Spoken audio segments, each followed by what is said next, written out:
اللہ تعالیٰ قرآن مجید میں ایک مقام پہ ارشاد فرماتا ہے وما اصابکم من مصیبہ فبما کسبت ایدیکم ویعفو عن کثیر، جو تمہارے اوپر کوئی مصیبت آتی ہے وہ تمہارے ہاتھوں کی کمائی ہے، تمہاری اپنی کرتوتوں کا نتیجہ ہے، اور اللہ تعالیٰ بہت ساری چیزوں سے درگزر فرماتا ہے۔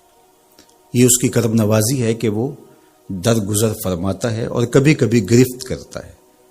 اگر وہ ہر کوتاہی پر گرفت کرنے لگے تو قرآن مجید میں ایک دوسرے مقام پہ ارشاد فرمایا کہ لوگوں کے ظلم کی وجہ سے، بے جا کاموں کی وجہ سے اللہ اگر گرفت کرنے لگے تو زمین کی چھاتی پر ایک چوپایا بھی زندہ نہ بچ پائے۔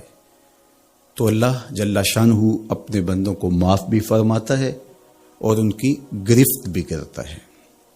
پچھلی امتیں جب گناہوں میں مبتلا ہوتی تو ان کو تنبیہات کی جاتی، ان کو سمجھایا جاتا انبیاء علیہم السلام کے ذریعے سے، اور انہیں چھوٹے عذاب کے جھٹکے دے کر کے تنبیہ کی جاتی۔ لیکن جب وہ قومیں نہ سنبھلتی تو اللہ تعالیٰ جل شانہ ان کے اوپر عذاب استیصال نازل کرتا۔ عذاب استیصال یہ ہے کہ وہ قومیں وجود سے مٹا دی جاتی۔ اس امت پر اگرچہ یہ کتنے بڑے جرم ہی کیوں نہ کریں، ان پر عذاب استیصال نہیں آئے گا۔ اللہ کے محبوب صلی اللہ علیہ وآلہ وسلم کا پاکیزہ وجود اور حضور کی رحمت کی تنی ہوئی چادر ہمارے لیے بچاؤ کی ضامن بن جاتی ہے، اور ہم اللہ تعالیٰ کی طرف سے آنے والے عذابوں سے بچ جاتے ہیں۔ کفار مکہ نے باقاعدہ مطالبہ کیا، اے اللہ اگر تیرا یہ رسول سچا ہے فامطر علینا حجارۃ من السماء، تو آسمان سے ہمارے اوپر پتھر نازل کر۔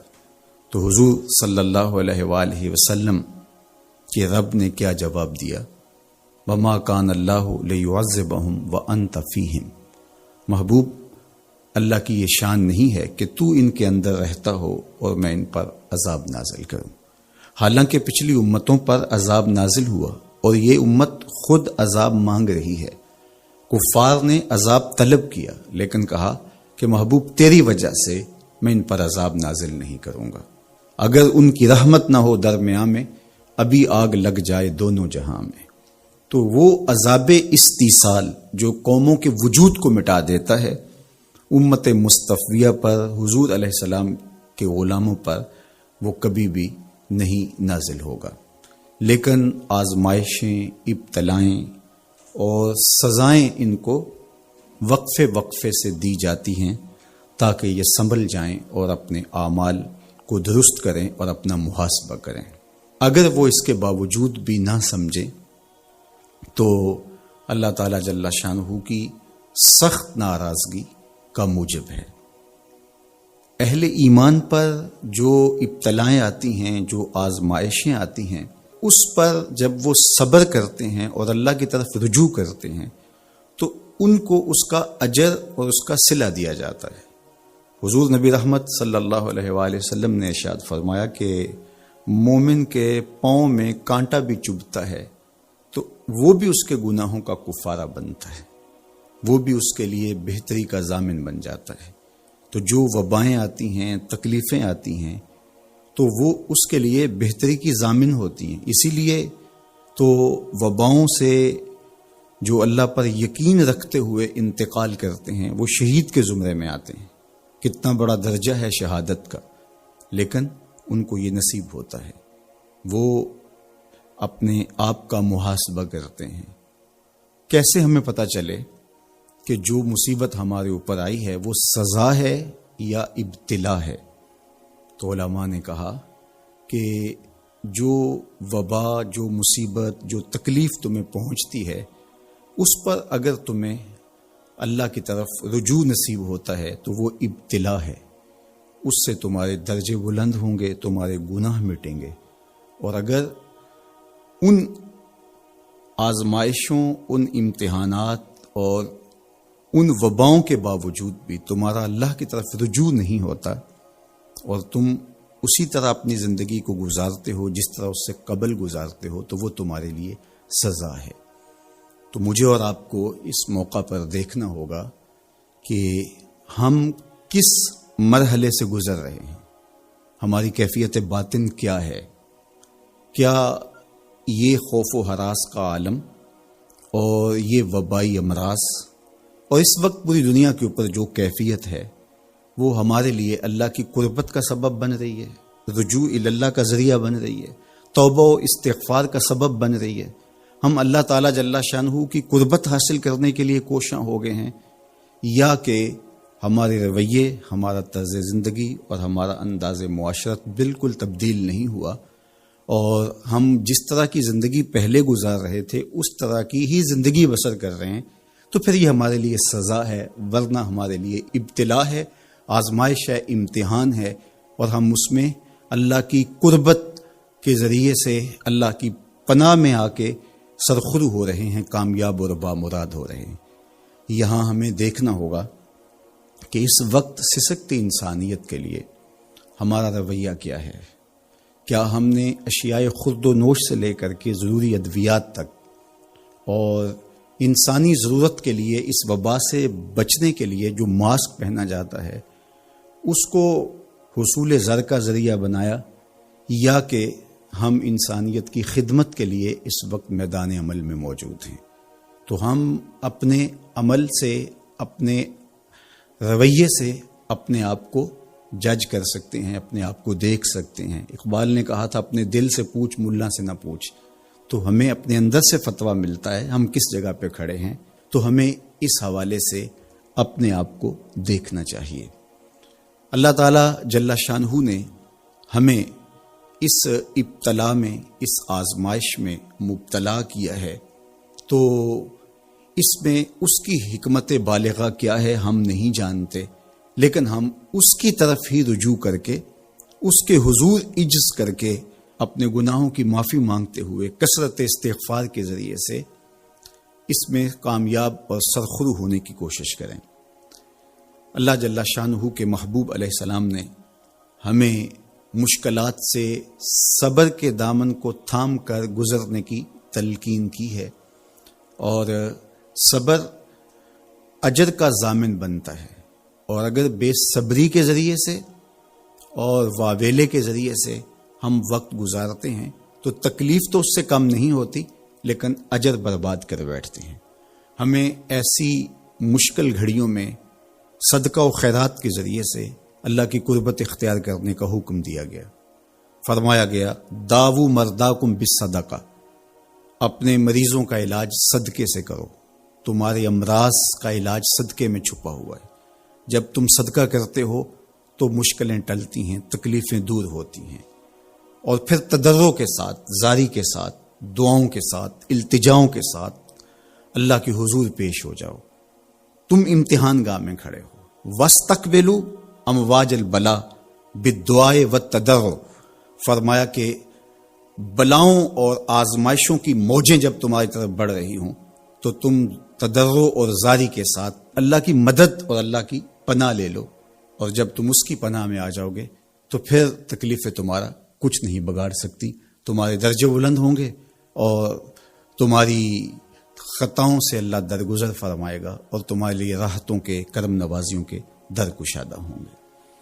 اللہ جل شانہ کی بارگاہ میں ہم دعا بھی کریں، کثرت کے ساتھ استغفار بھی طلب کریں، چونکہ استغفار ہمارے لیے تریاق کا درجہ رکھتا ہے، بالخصوص جب ہم ان حالات میں ہیں۔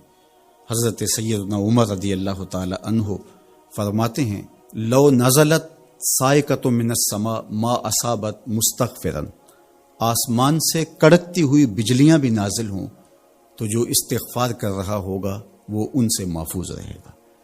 تو استغفار کرنے والا اللہ جل شانہ کی پناہ میں آ جاتا ہے، اس کی حفاظت کے حصار میں آ جاتا ہے۔ حضرت امام شافعی علیہ رحمہ فرماتے ہیں کہ میری زندگی کا نچوڑ، میں نے جو دین پڑھا ہے، دین سمجھا ہے، تو اس کا خلاصہ یہ ہے کہ ما رأیت انفع للوباء من التسبیح، وباؤں اور ابتلاؤں کے اندر تسبیح سے بہتر میں نے کوئی وظیفہ نہیں پایا ہے۔ تو جب آپ اللہ کی تسبیح بولتے ہیں، اس کی پاکی بولتے ہیں، تو آپ اللہ کی رحمتوں کے حصار میں آ جاتے ہیں، اس کی پناہ میں آ جاتے ہیں۔ تو اللہ تعالیٰ جل شانہ آپ سے مصیبتوں کو اٹھا لیتا ہے، تکلیفوں کو اٹھا لیتا ہے۔ تو استغفار طلب کیجئے، اللہ کی تسبیح بولیے اور قرآن مجید کی کثرت کے ساتھ تلاوت کیجئے۔ آج جب کہ فرصت کے لمحے ہمارے ہاتھ آ ہی گئے ہیں اور ہم کسی وجہ سے گھروں میں بیٹھ ہی گئے ہیں، تو اس موقع پر ہمیں کتاب اللہ کے ساتھ جڑنا چاہیے۔ کتاب اللہ کے ساتھ ہمارا تعلق جتنا مضبوط ہوگا، اللہ پر یقین اتنا ہی پختہ سے پختہ تر ہوتا چلا جائے گا۔ لیکن آج اگر سویر سے لے کر شام تک اور شام سے لے کر سویر تک ہم اپنا وقت یوں ہی برباد کر رہے ہوں اور ہمیں قرآن مجید کھول کر کے پڑھنے کی توفیق بھی میسر نہ آئے، تو پھر اس کا مطلب یہ ہے کہ ہم اس سزا کو کاٹ رہے ہیں، اس ابتلا سے اللہ کی قربت حاصل نہیں کر رہے۔ تو قرآن مجید کی تلاوت ہمیں اللہ کی قربت دیتی ہے، بلکہ ایک روایت میں آیا کہ جو شخص قرآن مجید کی تلاوت میں مشغول رہا اور اس مشغولیت کی وجہ سے اس کو دعا مانگنے کا موقع بھی نہ مل سکا، اللہ اس کو دعائیں مانگنے والوں سے زیادہ عطا فرمائے گا، چونکہ وہ اللہ کے کلام کے اندر مصروف ہو گیا۔ تو آج کل فرصت کے لمحات میں ہمیں اپنے بچوں کو بٹھا کر کے بھی ترغیب دینی چاہیے کہ وہ قرآن مجید کی تلاوت کریں، اور خود بھی قرآن مجید کی تلاوت اپنے معمولات میں شامل کرنی چاہیے۔ اور جتنے بھی یہ دن ہمیں میسر ہیں، اپنی روٹین اس حساب سے ہم بنا سکتے ہیں کہ قرآن مجید کے ساتھ ہم جڑ جائیں، اور اس کو اگر مفاہیم و مطالب کے ساتھ پڑھنے کا مزاج ہو اور روزانہ 1 پارہ یا 2 پارہ اس کے مفاہیم کے ساتھ، اس کے مطالب کے ساتھ اگر پڑھنا نصیب ہو جائے، تو پھر قرآن مجید کے پیغام کو سمجھنے کا ہمیں موقع مل جائے گا۔ چونکہ یہ کتاب ہمارے آقا و مولا حضور ختم المرتبت صلی اللہ علیہ وآلہ وسلم کی وساطت سے ہمارے نام ہمارے رب کا پیغام ہے، سندیسہ ہے ہمارے رب کا۔ ہمارے رب نے ہمیں کیا کہا ہے ہمیں سمجھنا چاہیے۔ دنیا کے کسی ایسے ملک سے میرے اور آپ کے نام کوئی خط ہو اور اس زبان میں ہو جو زبان میں نہیں جانتا، تو اتنی دیر تک میں چین سے نہیں بیٹھتا، آپ چین سے نہیں بیٹھتے جب تک اس کے مندرجات معلوم نہیں کر لیتے، اس میں خوشی کی خبر ہے یا کوئی غم کا قصہ ہے، یہ خط میرے نام کیا پیغام لے کر آیا ہے۔ تو صاحب یہ قرآن حضور کی معرفت، ہمارے نام ہمارے رب کا خط ہے۔ تو ہمیں دیکھنا ہوگا کہ اس کتاب نے ہمیں کیا پیغام دیا ہے، اس کتاب کا حکم نامہ ہمارے نام کیا ہے، اور پھر ہم اس کتاب کو اپنی زندگی میں اتار کر کے اپنے شب و روز کے اندر شامل کر کے اس کی تعلیمات کو ایک پاکیزہ اور ستھرے مسلمان بن کے ابھر سکتے ہیں۔ تو اس موقع سے بھرپور فائدہ ہمیں حاصل کرنا چاہیے۔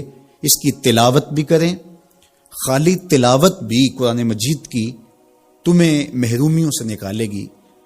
حضرت اقبال علیہ رحمہ نے اپنے ایک دوست کو خط لکھا کہ قرآن مجید اگر مفاہیم و مطالب کے ساتھ تمہیں نہیں بھی پڑھنا آتا تو پھر بھی اس کی تلاوت کو معمول زندگی بناؤ، اس لیے کہ ناظرہ قرآن پڑھنے سے بھی قلب کا تعلق حضور کے قلب اطہر سے جڑتا ہے، حضور سے قربت نصیب ہوتی ہے اس کتاب کے پڑھنے سے، اس کی تلاوت کرنے سے، چونکہ یہ حضور کے قلب اطہر پہ نازل ہوا ہے، حضور کے سینہ اقدس پہ نازل ہوا ہے، تو اس سے تعلق حضور کے قلب اطہر کے ساتھ جڑنا ہے۔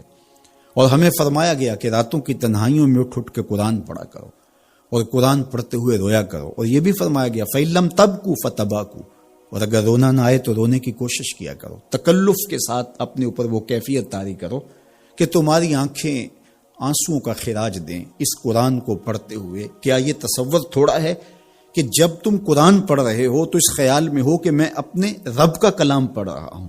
فرمایا تمہارا رب سے ہم کلام ہونے کو جی چاہے تو قرآن کھول کے بیٹھ جاؤ، یہ رب سے ہم کلام ہونا ہے۔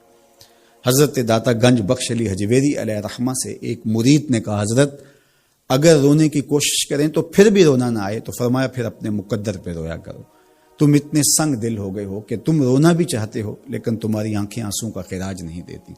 تو اس کتاب کے ساتھ جڑ کے، اس کتاب کے ساتھ وابستہ ہو کے، اس کے ساتھ تعلق خاطر قائم کر کے اپنی زندگی کو سنوارا جا سکتا ہے۔ یہ کتاب زندگی ہے، یہ نسخہ حیات ہے، نسخہ کیمیا ہے۔ فاش می گوئم آنکھ در دل مزمرست، این کتاب نیز چیز دیگرست۔ اقبال نے کہا اگر میں کھل کے بتا دوں جو میرے سینے میں پوشیدہ ہے، یہ کتاب نہیں، یہ کوئی اور ہی چیز ہے۔ یہ زندگی بخش ہے، یہ حیات آفری ہے۔ اس کا ایک ایک لفظ نور دیتا ہے، اس کا ایک ایک حرف اجالے بانٹتا ہے۔ بلکہ وہ لوگ جو اس کتاب سے زندگی حاصل نہیں کرتے اور اس کتاب کے ہوتے ہوئے بھی محرومیوں کا شکار ہے، تو بڑی خوبصورتی کے ساتھ اقبال نے تنقید کی اور سوئے ہوئے ضمیر جگانے کی کوشش کی۔ ببند صوفی و ملا اسیری حیات از حکمت قرآن گیری، با آیاتش ترا کار جزی نیست کہ از یاسین او آساں بمیری۔ اقبال کہتے ہیں تو جاہل صوفی اور کاہل ملا کے ایسے پھندے میں پھنسا کہ تو نے قرآن سے زندگی تلاش نہیں کی۔ قرآن کی آیتوں سے تجھے صرف اتنا سروکار ہے، جب تیرے بوڑھے کی روح اٹک گئی تو تو سورہ یاسین لے کے بیٹھ گیا کہ میں اس کی تلاوت کروں اور اس کی روح آسانی سے نکل جائے۔ اقبال کہتے ہیں اس میں کوئی شک نہیں ہے، مرنے والے کو اس کا فائدہ ہوتا ہے، لیکن مجھے افسوس اس بات کا ہے کہ اس قرآن سے بھی تو نے مرنا ہی سیکھا، کاش اس قرآن سے جینا سیکھ لیا ہوتا۔ یہ تجھے زندگی کے کرینے سکھاتا، تجھے اسلوب حیات بتاتا، تجھے جینے کا طریقہ بتاتا، تجھے محمد عربی کی دہلیز پہ لے جاتا، تمہیں خدا کی قربت دیتا، خشیت الہی کے اجالے دیتا۔ یہ کتاب زندگی بخش اور حیات آفری تھی، تو نے کیوں اس کتاب کے ہوتے ہوئے اپنے آپ کو محرومیوں کے سپرد کر دیا؟ تو یہ موقع ہمیں ملا ہے زندگی کی گہما گہمی میں، زندگی کی چکا چون میں، سویر سے شام تک، شام سے سویر تک بھاگم بھاگ لگی تھی، تو کسی وجہ سے لمحے فرصت کے ہاتھ آ ہی گئے ہیں، تو آئیے ہم اپنا ربط کتاب اللہ سے جوڑیں، قرآن سے جڑ جائیں اور اس کی تلاوت کو شعار زندگی بنا لیں۔ گھر تو می خواہی مسلمہ زیستن، نیست ممکن جز بقرآن زیستن۔ اگر تو مومن بن کے، مسلمان بن کے جینا چاہتا ہے تو قرآن کے بغیر تیرا ایک لمحہ بھی نہیں بیت سکتا۔ تو اس کتاب کے ساتھ ہمیں وابستہ ہونا چاہیے، روزانہ 1-2 پارے خود بھی پڑھنے چاہیے اور اپنے بچوں کو بھی اس کی ترغیب دینی چاہیے۔ روزانہ ہماری صبح کا آغاز تلاوت کلام مجید سے ہو تو زندگی کتنی خوشگوار، پر نور، تاباں اور منور ہوگی۔ تو اس موقع پر میں مشورہ دوں گا اپنے جملہ ناظرین سے، سامعین سے، کہ وہ کتاب اللہ کے ساتھ جڑ جائیں اور یہ کتاب دیکھنا کہ کیسے موتی اچھال کے تمہاری گود میں ڈالتی ہے۔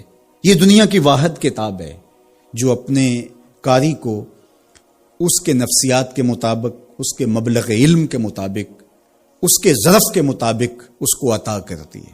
دنیا کی کتنی کتابیں ہیں جو ایک عام شخص کے لیے تو دلچسپ ہیں، لیکن جو علم کی بلندیوں پر اڑ رہا ہے تو اس کے لیے اس کتاب میں کچھ بھی نہیں ہوتا، اور کتنی کتابیں ہیں جو اہل علم کے لیے تو سرمایہ ہیں، لیکن جو نچلے درجے کا عام شخص ہے اس کو اس کی سمجھ ہی نہیں آتی۔ لیکن قرآن ایک ایسی کتاب ہے، اس کو جس طبقہ زندگی سے تعلق رکھنے والا پڑھے، چاہے وہ ایک عام شخص ہو اور چاہے وہ بہت بڑا مدقق ہو، جو بھی پڑھے قرآن اس کو اس کے ظرف کے مطابق فیض دیتا ہے۔ ہم ہوئے، تم ہوئے کہ میر ہوئے، اس کی زلفوں کے سب ہی اسیر ہوئے۔ یہ اس کتاب کا اعجاز ہے، اس کتاب کا کمال ہے، اور یہ اپنے پڑھنے والوں کے لیے آسان ہے، رشد و ہدایت کی ضامن ہے اور اللہ کی قربت کا ذریعہ ہے، ہمیں زندگی گزارنے کا اسلوب دیتی ہے اور حیات آفرین کتاب ہے۔ تو اس کے ساتھ ہمیں جڑنا چاہیے اور اس موقع سے ہمیں بھرپور فائدہ حاصل کرنا چاہیے۔ ایک بات میں یہ بھی عرض کرنا چاہوں گا کہ اس موقع پر خاص طور پہ ہمیں تھوڑا سا اپنا محاسبہ کرنے کے لیے بھی وقت مل گیا ہے۔ بھاگ دوڑ کے اندر سویر سے شام تک ہمیں اپنے آپ پر غور کرنے کا موقع نہیں ملا اور مقصد حیات کو سمجھنے کی فرصت نہیں ملی۔ ہم کیوں آئے تھے دنیا پر؟ مقصد زندگی کیا تھا؟ کیا رزق کمانا ہی مقصود حیات تھا؟ چلو حلال ہی صحیح، یہ تو کام چیونٹی بھی کرتی ہے، صبح اپنی بل سے نکلتی ہے، کسی کو ضرر نہیں دیتی، تکلیف نہیں پہنچاتی، حلال رزق جمع کرتی ہے اور شام تک وہ اس کام میں لگی رہتی ہے۔ موسم برسات کے لیے بھی جمع کرتی ہے، اپنے بچوں کے لیے بھی ضرورت پوری کرتی ہے، کسی کو تکلیف بھی نہیں پہنچاتی۔ اگر یہی وظیفہ حضرت انسان کا ہے تو پھر انسان میں اور حیوانات میں، بہائم، وحوش، طیور میں فرق کیا ہوا؟ یہ اشرف المخلوقات پھر کس بات پہ ہوا؟ تو کیا یہ انسان کے لیے باعث شرف ہے؟ نہیں، انسان کے لیے شرف کا سبب کوئی اور ہے۔ اس نے اپنے مقصد کو سمجھنا تھا، آنے کے مقصود کو جاننا تھا، اور جو اپنے مقصود زندگی کو ہی نہیں سمجھ پایا تو قرآن نے ایک مقام پہ ارشاد فرمایا، من کان فی ہذہ اعمی فہو فی الآخرۃ اعمی، جو اس دنیا میں اندھا رہا کل قیامت کے دن بھی نابینا اٹھایا جائے گا۔ اس سے ان آنکھوں کی بے نوری مراد نہیں ہے، وہ تو حدیث پاک میں آتا ہے جو آنکھوں سے آزمایا گیا، ان دو محبوب چیزوں سے آزمایا گیا، تو اس کو اللہ تعالیٰ اس کے بدلے میں قیامت کے دن اجر دے گا، صلہ دے گا۔ دنیا کے اوپر اگر کسی کو بینائی نہیں دی گئی تو کتنی بڑی آزمائش ہے۔ جہاں اندھیرا ہے، کائنات کی رنگینیاں، خوبصورتیاں، کائنات کا جمال، یہ کیا کچھ ہے کائنات کے اندر، لیکن وہ کچھ نہیں دیکھ پایا۔ اب وہ ایک عجیب اذیت سے تو گزرتا ہے لمحہ لمحہ، تو اس کا صلہ اس کو اس کے بدلے میں آخرت میں دیا جائے گا۔ تو یہ نہیں کہ دنیا کے اوپر نابینا تھا کوئی، ان ظاہری آنکھوں میں روشنی نہیں تھی تو قیامت کے دن بھی نابینا اٹھایا جائے، اس کا کیا قصور؟ اس سے مراد دل کا نابینا ہونا ہے۔ جو اس دنیا میں اندھا رہا، جس کے دل نے اللہ کی معرفت کا نور نہ پایا، جو مقصد زندگی نہ سمجھ پایا، جو مقصد زیست نہ سمجھ پایا، میں دنیا پہ آیا کیوں تھا، وہ کیا خوب کہا تھا اکبر الہآبادی نے، کیا بتائیں احباب کیا کار نمایاں کر گئے، بی اے کیا، نوکر ہوئے، پینشن ملی اور مر گئے۔ زندگی کا یہ مقصد تو نہیں ہے۔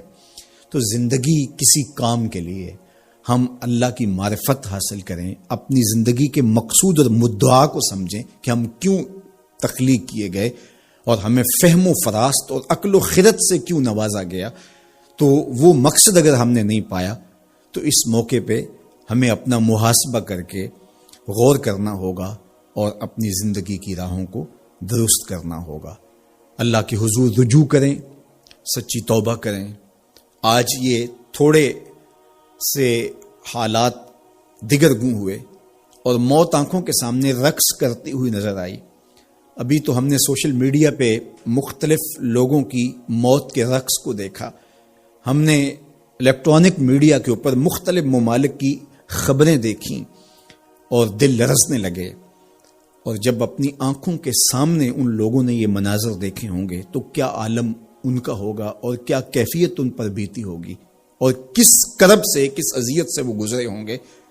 اور ہزاروں انسانوں میں سے کوئی ایک شخص آغوش موت میں اترا اور اس کی سسکیاں اور آخری لمحے اس کی تڑپ اور اس کی بے چینیاں اور اس کے خاندان کی محرومیاں اور ان کی آنکھوں سے برستے ہوئے آنسو دل لرزا دیتے ہیں۔ تو ذرا 2 لمحوں کے لیے تصور کر لیجئے کہ اربوں انسان ہیں، تو چند ہزار لوگ آغوش موت میں اترے تو ہمارا وجود لرزنے لگا، تو وہ لمحہ کتنا دردناک ہوگا جب یہ زمین بھی لپیٹی جا رہی ہوگی، جب آسمان بھی لپیٹا جا رہا ہوگا اور ہر ذی روح اس دنیا سے رخصت ہو رہا ہوگا، اور خوف قیامت اور قیامت کا وہ زلزلہ، وہ جھٹکا، اپنے اطراف میں دائیں بائیں آگے پیچھے لاشیں گرتی نظر آئیں گی، اور پھر جسموں کے پرزے اڑتے ہوئے دکھائی دیں گے۔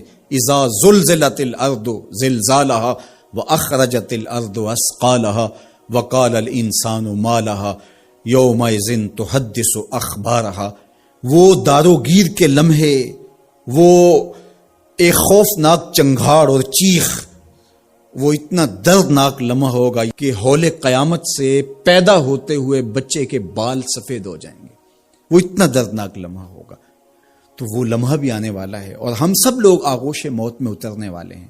اگر اس وبا سے میں اور آپ بچ کے نکل بھی جاتے ہیں تو کیا موت سے ہم بچ پائیں گے؟ تو یہ ہمارے لیے ایک جھنجھوڑنے کا لمحہ ہے، ہمیں تنبیہ کی جا رہی ہے، یہ تازیانہ عبرت ہے ہمارے لیے، اور ہم اپنی آخرت کی بہتری کے لیے کوشش کر لیں اور دیکھیں کہ یہ لمحات زندگی کے اور یہ گھڑیاں جو آج ہمیں میسر ہیں، ایک وقت آئے گا یہ بھی میسر نہیں ہوں گی، اور اگر آج ہم نے عبرت حاصل نہ کی تو پھر سوائے ہاتھ ملنے کے کچھ نہیں ہوگا۔ وہ ایک فقیر تھا، بازار سے گزر رہا تھا تو لوگوں کو دنیا میں کھوئے ہوئے دیکھا تو دل میں رحم جاگا، تو ان کو سمجھایا کہ یہ سب کچھ دنیا ہی نہیں ہے، اس دنیا کے بعد بھی کوئی جہاں ہے، تم نے کسی کے حضور پیش ہونا ہے اور اپنے اعمال کی جواب دہی تمہارے کندھوں پہ ہے، تو آؤ اپنی آخرت کو یاد کرو اور اپنے رب سے تعلق جوڑ لو۔ لوگوں نے کہا جا بابا کام کر، تجھے کیا پتا کہ دنیا کی لذتیں کیا ہیں اور ہم کس کام کاج میں لگے ہیں، جا اپنا کام کر۔ وہ شخص دل برداشتہ ہو گیا، وہاں کھڑا ہو کے آنسو بہانے لگا۔ کوئی شخص گزرتا ہوا رکا تو اس نے ایک شخص کو روتے ہوئے دیکھا تو رک کے کہنے لگا کہ کسی نے تجھے تنگ کیا ہے، کسی نے تیرے اوپر کوئی زیادتی کی ہے، تم کیوں رو رہے؟ اس نے کہا کسی نے کوئی زیادتی نہیں کی، بس ان کے رویے نے رلا دیا۔ کہا کیا ہوا؟ کہا گزر رہا تھا، ان کو دنیا میں کھوئے ہوئے دیکھا، دل میں خیال جاگا کہ ان بندوں کی اور رب کی صلح نہ کروا دوں۔ تو کہا پھر کیا بنا؟ کہا وہ تو مان گیا تھا، یہی نہیں مانے۔ وہ تو کہتا تھا لے آ میری دہلیز پہ، میں سارے گناہ معاف کر دوں گا۔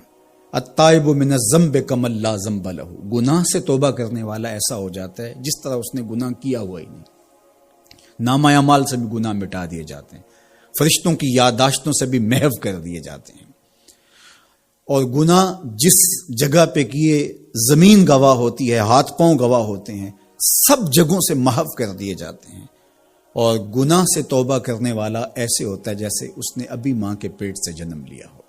تو کہا وہ تو کریم ہے، سورج ابھی مغرب سے طلوع نہیں ہوا، رحمت کا در کشادہ ہے، توبہ کا دروازہ بند نہیں ہوا، تو میرا خیال تھا ان بندوں کی اور رب کی صلح کروا دوں۔ تو وہ تو مانتا تھا، ہم تو مائل بکرم ہیں، کوئی سائل ہی نہیں، لیکن ان سے بات کی تو یہ نہیں مانے۔ خیر وقت گزر گیا، وہی شخص دو ایک دن کے بعد قبرستان کے قریب سے گزرا تو وہی فرد وہاں روتا ہوا پایا گیا۔ تو اس نے پھر اپنی گاڑی، اپنی سواری روکی اور کہا بابا عجیب شخص ہے، بازاروں میں بھی روتا ہے، قبرستانوں میں بھی روتا ہے، آج کیا مسئلہ تجھے ہوا؟ کہا مسئلہ وہی میرا کل پرسوں والا ہے۔ کہا کیا ماجرا ہوا؟ کہا بازار میں گیا تھا اور میرا خیال تھا کہ بندوں اور رب کی صلح کروا دوں، وہ تو مان گیا لیکن یہی نہیں مانے، مایوس ہو کے آج قبرستان والوں کے پاس آ گیا اور یہاں میرا خیال یہ ہوا ان کی اور اس کی صلح کروا دوں۔ تو بڑی دلچسپی سے پوچھا کہ آج کیا بنا؟ کہا آج یہ مان گئے ہیں، وہ نہیں مانتا۔ تو قبل اس سے کہ ہم مانیں، یا لیتنی قدمت لحیاتی، ہائے میں نے یہ زندگی آخرت کے لیے آگے بھیج دی ہوتی، لیکن وقت بیت چکا ہو۔ تو آج وقت ہے، وقت پر کافی ہے ایک قطرہ بھی آب خوش ہنگام کا، جل گیا جب کھیت برسا می تو پھر کس کام کا۔ میں نے تو کتب میں پڑھا ہے کل قیامت کے دن نیکوکار بھی پچھتائیں گے، بدکار بھی پچھتائیں گے۔ بدکاروں کا پچھتانا تو سمجھ میں آتا ہے، نیکوکار کیوں پچھتائیں گے؟ جب وہ اپنے اچھے اعمال کی جزا دیکھیں گے تو وہ پچھتائیں گے، جو چند لمحے ضائع کر دیے وہ بھی کیوں ضائع کر دیے، وہ بھی یاد الہی میں بسر کیے ہوتے۔ اور جنہوں نے اپنی زندگی گناہوں میں گزار دی، خواہشات نفس میں گزار دی، آرزوؤں اور تمناؤں میں بسر کر دی، دو دنی چار کے چکر میں پڑے رہے، دولت کے انبار لگ گئے، پھر بھی نفس رجا نہیں ہے، اندر کی خواہشات تشنا کی تشنا ہی رہی، پھر بھی سیرابی نہیں ہوئی۔ کوزائے چشم حریصاں پر نشد، تا صدف کانے نشد پر در نشد۔ رومی علیہ رحمہ فرماتے حریص کی آنکھ کا پیالہ نہیں بھرتا۔ کہا کہ جب تک صدف کانے نہیں ہوتا اس میں موتی نہیں آتے، اور سادی شیرازی بولتے ہیں کہ پیٹ بھر جاتا ہے آنکھ نہیں بھرتی۔ تو ساری زندگی حال من مزید کے نعرے لگاتے رہے، جتنا بھی میسر ہوا پھر آگے بڑھتے رہے، آگے بڑھتے رہے، کسی جگہ پہ بھی فل سٹاپ نہ آیا، اور زندگی یوں گزرتی رہی، بسر ہوتی رہی، اور اپنی زندگی برباد کر دی، حتی زرتم المقابر، یہاں تک کہ قبروں میں جا پہنچے۔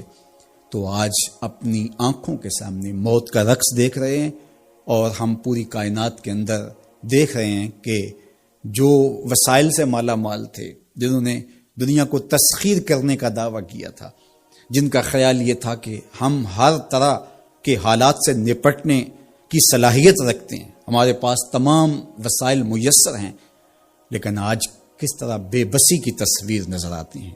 ایک چھوٹا سا وائرس ہے جو خوردبین سے دیکھا جاتا ہے، اور اس نے انسان کو بے بس کر دیا۔ تو انسان کو سمجھنا چاہیے کہ اللہ کی طاقت کتنی ہے، ایک تو قیامت کے دن جب لوگ آغوش موت میں ہوں گے اور بڑے بڑے متکبرین، سرکش، متمردین، بادشاہ، شہنشاہ، کج کلا آغوش موت میں ہوں گے، تو اللہ تعالیٰ فرمائے گا آج کس کی بادشاہی ہے؟ تو کوئی نہیں بول سکے گا۔ اللہ فرمائے گا انا المالک، میں بادشاہ ہوں۔ فرمائے گا این المتکبرون، تکبر کرنے والے کہاں ہیں؟ تو کہاں ہوں گے تکبر کرنے والے؟ کوئی سر اٹھانے کے قابل نہیں ہوگا۔ اللہ فرمائے گا میں ہوں متکبر، کبریائی مجھی کو زیبا ہے۔ تو یہ کل جو ماننا ہے تو اچھا نہیں کہ آج ہی مان لیں اور اپنی زندگی کو اس کی راہوں پہ لگا لیں۔ تو یہ مختصر زندگی اللہ کی امانت ہے۔ اللہ جل شانہ ہمیں اس زندگی کو اس کے راستے میں لگانے کی توفیق دے۔ یہ آزمائش کی گھڑیاں، یہ سزا کے جھٹکے، یہ عبرت کے تازیانے، یہ ہمارے سمجھانے کے لیے ہوتے ہیں۔ حضرت امام غزالی فرماتے ہیں یہ ڈوبتا ہوا سورج روز ہمیں بتاتا ہے کہ میاں زندگی پائیدار نہیں ہے، ایک دن تمہاری زندگی کا سورج بھی ڈوب جانا ہے۔ یہ پھیلی ہوئی قبریں، یہ جوانی سے بڑھاپے کی طرف بڑھتے ہوئے لوگ، یہ اٹھتے ہوئے جنازے، یہ سب کچھ تمہیں بتاتے ہیں۔ تم سمجھو اور اپنی زندگی کو خیر کی راہوں پر ڈال لو۔ آج لمحہ ہے زندگی کا موجود لمحہ، اور آج کا پچھتاوا کل کی بہتری کی ضمانت ہوگا۔ کل کا پچھتاوا سوائے حسرت بڑھانے کے اور کچھ نہیں ہوگا۔ اللہ مجھے آپ کو زندگی کی اچھائیاں نصیب فرمائے۔ اج ساوی نے کھلے راوی نے انج ٹوک انوکھڑے ٹوک دے نہیں، ٹر پویں تے پینڈے مک جاندے، کار بیٹھیاں فاصلے مک دے نہیں۔ تو آج ایک ایک قدم بھی چلیں گے تو منزل تک پہنچ جائیں گے، لیکن کل یہ قدم شل ہو جائیں گے، یہ زبان بولنے سے بند ہو جائے گی۔ یہ دارالعمل ہے، وہ دارالجزا ہے، پھر دارالجزا میں عمل نہیں ہوگا، پھر پچھتاوا، پھر ڈاڈا پچھتاوا، سخت پچھتاوا، حسرت پہ حسرت، دکھ، اذیت۔ ہائے کوئی چیخ چیخ کے کہتا تھا میں اس کی بات مان لیتا، میرے گھر میں قرآن پڑھا تھا میں کھول کے دیکھ لیتا، میں مصلحین کی بات سن لیتا، میں اٹھتے ہوئے جنازوں سے کچھ سمجھ لیتا، میں قبرستانوں میں جاتا، ٹوٹی شکستہ قبریں مجھے کوئی کہانی سنا رہی تھی جن کا طوطی بولتا تھا، پھر ان کی قبروں پہ خاک بھی اڑتی میں نے دیکھی، لیکن میں نے کسی سے عبرت حاصل نہ کی۔ میں نے سمجھا کہ یہ جوانی ہمیشہ رہے گی، یہ زندگی ہمیشہ رہے گی، لیکن سارا خواب تھا ٹوٹ کے بکھر گیا۔ تو آج پچھتاوا ہے، تو کل جو پچھتانا ہے تو آج ہی پچھتا لیں اور اپنی زندگی کو اللہ اور اس کے رسول کی راہوں پہ لے آئیں۔ اللہ مجھے آپ کو اپنی راہوں کا مسافر رکھے اور زندگی کو حضور علیہ الصلوۃ والسلام کی اطاعت کے فرما برداری کے دائرے میں لے آئیں۔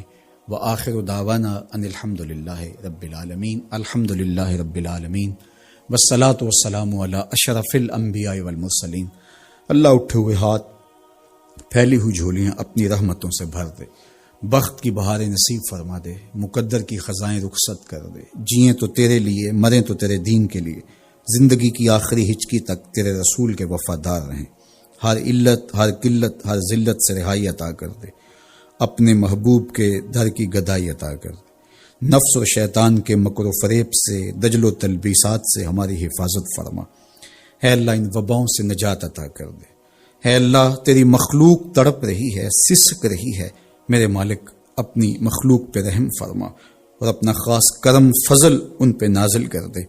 اے اللہ اس وبائی مرض سے نجات عطا کر دے، اپنا خاص کرم فضل اللہ امت مسلمہ کا مقسوم کر دے۔ اللہ میرے وطن کی خیر فرما، میرے ملک کو امن کے اجالے عطا کر دے۔ اللہ میرے ملک کی معیشت کو جمال عطا کر دے، خیر، خیریت، برکت، رحمت اور راحت ہمارا مقدور کر دے۔ اٹھے ہوئے ہاتھ خالی نہ موڑنا، پھیلی ہوئی جھولیاں اپنی رحمتوں سے بھر دے۔